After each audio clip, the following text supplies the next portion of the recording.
Salut à tous, on se retrouve aujourd'hui pour une nouvelle vidéo au beau milieu des Cévennes, en plein printemps, c'est joli, on apprécie le soleil et le beau temps. Voilà, aujourd'hui je vous fais une nouvelle vidéo pour vous présenter une moto que je vous ai jamais présentée sur la chaîne et qui change complètement de ce que j'ai l'habitude de vous montrer sur la chaîne, parce qu'il s'agit en fait d'un gros cube. Donc il s'agit de ma moto de tous les jours, de mon gros cube. Et jusqu'à maintenant je vous en ai jamais parlé, je vous l'ai jamais présenté, donc l'occasion se présente. Ma chaîne a toujours tourné sur le 50, mais je trouvais ça intéressant de vous montrer avec quoi je roule tous les jours. Donc voilà, il s'agit d'un Suzuki SVN, donc N ça veut dire Roadster, c'est-à-dire qu'il existe le SVN et le SVS qui lui est caréné type sportive. Donc Suzuki SVN, celle-ci est de 2005, première année où les cadres sont noirs, comme vous le voyez ici. De 2003 à 2004 ils étaient gris, et puis avant 2003 c'était encore des châssis différents. Voilà, donc spécificité de ces modèles là après 2003, c'est surtout qu'ils sont passés en injection. Avant ça ils étaient en carbu. Le moteur en soi, après ça reste la même chose, un bicylindre réputé pour son couple. Voilà, donc je sais pas si je vous l'ai dit, c'est un 650 cm3. C'est mon premier gros cube, s'il y en a qui se posent la question. Et voilà, je vais vous le présenter un peu en détail, on va faire le tour ensemble. Elle est quasiment dans sa configuration d'origine, hein, à 2-3 détails près. En fait, les seuls détails qui changent, c'est la petite ligne d'échappement des villes en passage au carbone, les rétroviseurs et les durite aviation à l'avant. Voilà, sinon tout le reste c'est d'origine. Alors, je vous cache pas que dans mes recherches, quand je cherchais à acheter mon premier gros cube, je voulais de toute façon un Suzuki SV pour différentes choses. C'est des motos qui sont réputées pour le couple de leur moteur bicylindre, donc qui est vachement agréable, surtout quand vous habitez dans des régions un peu montagneuses comme chez moi. Et aussi réputé pour leur châssis, qui est, on va dire, enfin c'est des motos faciles à piloter, dans le sens où elles sont très maniables, légères. C'est des motos qui pardonnent beaucoup, on va dire, les petites erreurs de débutants, pour les gens qui n'avaient jamais pratiqué la moto avant par exemple, et qui ont tendance voilà, à faire des petites erreurs sur la phase d'apprentissage, on va dire, les premières années. Et en même temps, c'est aussi des châssis qui permettent d'aller assez loin en termes de pilotage. On voit pas mal de gens d'ailleurs qui utilisent des bases de SV sur les circuits, en piste, pour se faire plaisir. Donc voilà, c'est assez polyvalent, on peut un peu tout faire avec un SV. Mais moi, c'est pour ça que je voulais partir sur cette base, à la fois pour le couple ici, et puis pour tout le reste. Et en plus de ça, dans mes recherches, je voulais absolument un SVN, donc roadster, mais noir, cadre noir, peinture noire, donc j'ai trouvé celui-ci. Et cerise sur le gâteau, parce que je me disais, bon, c'est pas grave s'il n'en a pas, mais je l'équiperai plus tard de ça.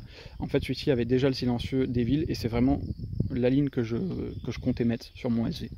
Donc autant vous dire que quand j'ai trouvé celui-ci, j'étais ravi.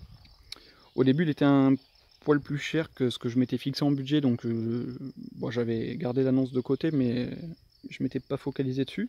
J'étais allé en voir d'autres, et puis ça s'était pas concrétisé, il y avait des choses qui me plaisaient pas. Donc je suis revenu dessus, puis j'ai fait l'effort de rajouter la différence. Donc voilà, comme je vous disais, petits éléments qui sont pas d'origine, il n'y en a pas beaucoup. Il y a les rétroviseurs, qui sont des modèles shaft. Voilà, discret, sympa. Il y a donc le frein avant qui est équipé de durite aviation. Et il y a du coup le silencieux, enfin la demi-ligne, on va dire, des villes passage en carbone, qui fait un très beau bruit, je vous le ferai écouter plus tard. Donc voilà, après c'est des motos, comment dire, elles n'ont pas spécialement de défauts. Après elles sont réputées aussi pour une chose, c'est-à-dire que c'est pas des motos qu'on va utiliser pour du stunt clairement, ou pour faire des longs wheelings. Tout simplement parce qu'il y a un problème connu là-dessus, c'est qu'à partir du moment où vous êtes en wheeling, comme vous le voyez, c'est un bicylindre en V, le cylindre de devant qui est juste là, quand vous êtes en wheeling, lui il se retrouve, bon pas à la verticale, mais il se retrouve bien plus à la verticale que ce qu'il est là, et le souci c'est qu'il se retrouve plus alimenté en huile, et du coup vous avez tendance à serrer le cylindre de devant dans ces situations là. Donc ça c'est un petit défaut du SV qui est connu, mais c'est pas parce que vous allez faire une cabrette de 20 mètres que vous allez serrer non plus, c'est voilà, c'est juste à savoir. Pour le reste, j'ai prévu de peut-être l'agrémenter de 2-3 éléments plus tard, on verra à l'usage. Déjà, j'aimerais y installer une bulle un peu plus haute, tout simplement parce que, alors moi j'aime le look roadster, j'aime ces phares ronds, etc., ces guidons larges pour le confort de conduite. Mais après, on se cache pas que du coup, il n'y a rien qui vous protège vraiment du vent. Et la conduite d'un roadster, c'est on prend tout dans la nuque, à la fin de la journée, on a le dos éclaté quand on roule beaucoup. Donc j'ai prévu d'y installer une bulle un peu plus haute, voilà, pas un truc énorme, mais qui protège un peu plus. Donc j'ai déjà choisi le modèle, je l'achèterai en temps voulu. J'ai prévu peut-être éventuellement d'y mettre un capot de selle à l'arrière, donc en supprimant la selle passager et la poignée passager, ben, pour toutes les fois où j'utiliserai la moto en solo. Voilà, ça affine un peu la ligne, c'est joli. Alors il en existe plein de différentes marques, mais je pense partir sur un Air Max. J'ai regardé, il y en a plein de modèles, mais je pense partir sur un Air Max. Voilà, quoi d'autre? Sur la moto, j'ai installé 2-3 petits trucs, pas grand chose. J'ai installé les diabolos pour pouvoir la poser sur une béquille d'atelier quand elle est au garage. L'ancien propriétaire avait déjà mis ça parce qu'il me semble pas que ce soit d'origine, les top blocs. Voilà. Sinon, pas grand chose de plus à présenter sur la moto. Pour le reste, elle est strictement d'origine. Je réfléchis en même temps, j'essaie de vous montrer ce qu'il peut y avoir. Alors je compte aussi la passer en full LED pour ce qui est de l'éclairage devant. Au niveau, enfin, full LED et peut-être même changer les clignotants qui ici sont d'origine. Bon, après ils sont pas spécialement vilains, mais on peut toujours trouver quelque chose de plus discret. Pour ce qui est de l'arrière, le feu arrière, alors attendez, j'essaye de cacher la plaque en même temps, on sait jamais, par sécurité. Donc comme vous voyez, il n'y a plus la bavette d'origine, ni les clignots d'origine, et pour ceux qui se demandent où sont les clignots, justement, ils sont intégrés dans le feu arrière. Donc le feu arrière du SV, il est connu, c'est ces deux bandes, et les clignotants ici sont intégrés dedans, c'est-à-dire que quand vous les mettez, il y a soit l'une, soit l'autre des deux bandes, gauche ou droite, qui clignotent en orange. Voilà. Que vous dire de plus? Ce que je vais faire, c'est que je vais vous la démarrer, que vous entendiez le bruit de la ligne des villes et que vous compreniez pourquoi c'était celle-ci que je voulais. Alors il va me falloir probablement mes deux mains parce que, alors pour ceux qui ne le savent pas, chez Suzuki, pour démarrer un SV ou un Bandy, etc., chez les trois quarts du constructeur, vous avez juste à appuyer sur le démarreur, mais sur le Suzuki, il y a une sécurité pour éventuellement, si vous avez une vitesse, il faut toujours actionner le levier d'embrayage, sinon vous ne pouvez pas démarrer. Donc pour ça, il me faut les deux mains, je vous pose 30 secondes.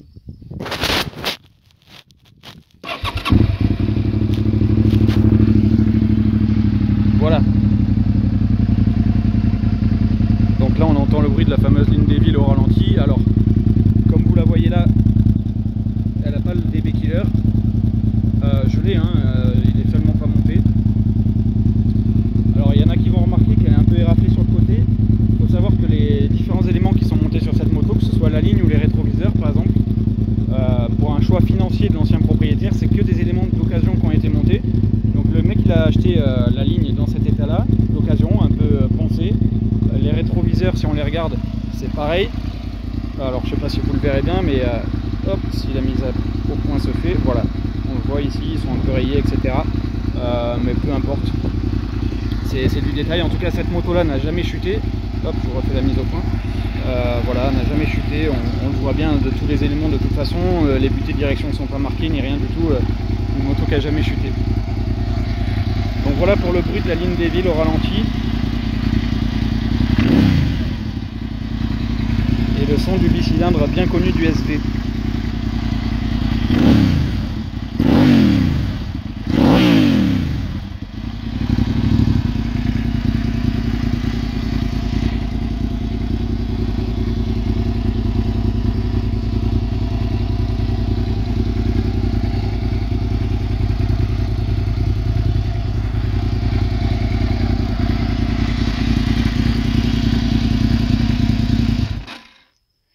Voilà, donc ça c'était juste pour vous faire écouter un petit peu le bruit. J'étais en train de penser qu'il y a d'autres éléments que je compte mettre par la suite. Bon, de toute façon les choses se feront au fur et à mesure, à l'usage, etc. Mais je compte y mettre quand même par précaution des protèges carter. Alors carter d'huile, carter de pompe à eau ici, mais de l'autre côté aussi carter d'allumage. Des protections en carbone. Alors il en existe dans le commerce, il existe même des protections pour l'ensemble du cadre qui se font. Il y a plein de petits éléments qui se font, donc c'est pas mal. Même garde-boue avant en carbone, ça existe. Mais en tout cas, voilà, je vais sûrement mettre des protections de carter, ça peut prévenir en cas de chute, et éviter de poncer un carter, d'avoir à le changer, surtout au prix où ça coûte.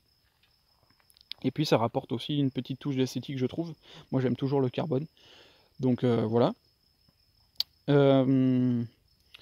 Alors d'ailleurs, petite astuce, si jamais vous devez avoir à coller un jour sur votre moto des protections de carter, en général ça se colle à la colle à pare-brise pour être sûr que ça tienne bien et que ça se décolle pas. Le souci c'est que quand vous appliquez de la colle à pare-brise directement sur votre carter, autant vous dire que votre carter il est mort après. Parce que vous n'arriverez jamais à décoller l'élément que vous avez collé dessus. Et même si vous y arrivez, bah, la peinture, etc., enfin, ça sera ruiné complet.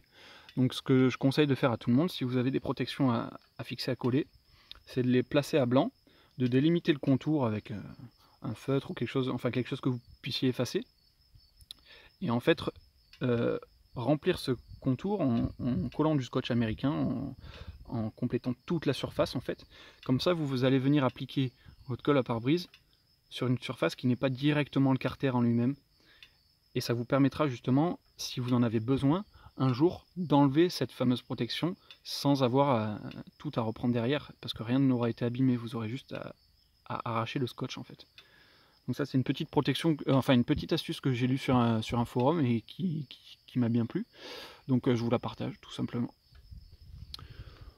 Voilà, après comme je vous ai dit, on verra à l'usage et éventuellement s'il y a des petites modifs à faire, des petites améliorations pour l'usage de tous les jours, des équipements, je sais pas moi, pour le GPS, le téléphone, machin, de la bagagerie, etc. D'ailleurs j'ai regardé un peu la bagagerie, alors je supporte pas moi tout ce qui est, comme beaucoup j'imagine, hein, je supporte pas tout ce qui est top case, valise à l'arrière, etc. Je trouve ça horrible. Mais c'est vrai qu'après quand on est en moto, on n'a pas forcément beaucoup de place pour transporter des affaires, à part peut-être un sac à dos. Ce que je pense faire, c'est mettre une sacoche par contre sur le réservoir. Il existe des sacoches aimantées, donc qui sont pratiques à enlever quand on doit faire le plein, etc. Aimantées, et puis juste avec une sécurité, avec une petite sangle qui passe au niveau de la colonne de direction. Donc ça c'est le top. Je pense investir là-dedans. Une petite contenance, mais ça complété avec un sac à dos, ça permet quand même de prévoir quelques affaires quand vous vous déplacez sur plusieurs jours, un week-end, etc.